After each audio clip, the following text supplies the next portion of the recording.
Thank you, Janet.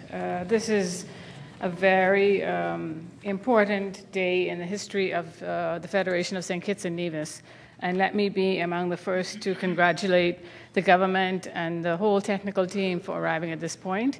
It was about 2 years ago that CARTAC received a request from the government of St. Kitts and Nevis to provide technical assistance in the implementation of a VAT.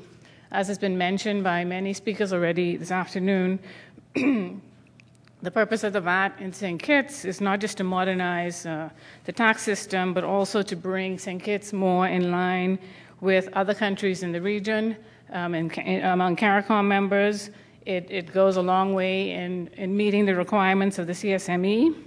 It's also consistent with trade liberalization that's ongoing in the region, and so this is a really important event. I also like to say for the stakeholders from the private sector that are here today, this afternoon's event follows a technical workshop that was held yesterday jointly with collaborators and partners from other countries in the region, and I'd like to acknowledge them. Pauline Peters from Grenada, Rosamond Edwards from Dominica, and Calvin Pompey from St. Vincent and the Grenadines were here to share their experiences in their various countries about the implementation of VAT in those countries and how that experience can be applied here in St. Kitts and Nevis. CARTAC has done this work. We've been assisting countries throughout CARICOM in implementing VATs. We've done it in 6 countries already in the region: Antigua and Barbuda, Belize, Dominica, Grenada, St. Vincent and the Grenadines, and we also helped in Guyana in the early stages. We're also helping St. Lucia implement a VAT. So today, for St. Kitts and Nevis to reach this point, we are especially proud.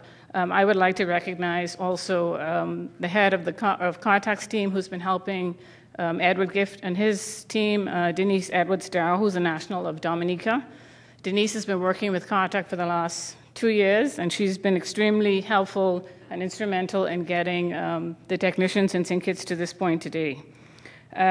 We look forward to working with the government as they continue their efforts to implement the VAT and meet the deadline of November 1st. We're also very happy to see so many participants here from the private sector.